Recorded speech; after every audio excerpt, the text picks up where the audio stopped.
Question number 6 में है बेटा, the cost of 10 metre pipe is 2200 rupees.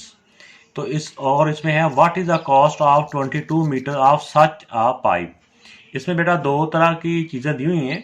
एक इसमें पाइप मीटरों में है, यानी इतने मीटर और मीटर है, दूसरी तरफ कॉस्ट है। तो एक तरफ मीटर लिख लें और एक तरफ उसकी कॉस्ट लिख लें या रुपीज़ लिख लें, इससे कोई फ़र्क नहीं पड़ता। तो कॉस्ट चाहे आप रुपीज़ ऐसे करके भी लिख दें फिर भी ठीक है। अगर 10 मीटर हो तो उसकी कॉस्ट होती है ये, और अगर 22 मीटर हो तो फिर कॉस्ट क्या होगी वो हमने फाइंड करनी है। जो चीज़ फाइंड करनी होती है उसके नीचे एक्स आ जाता है।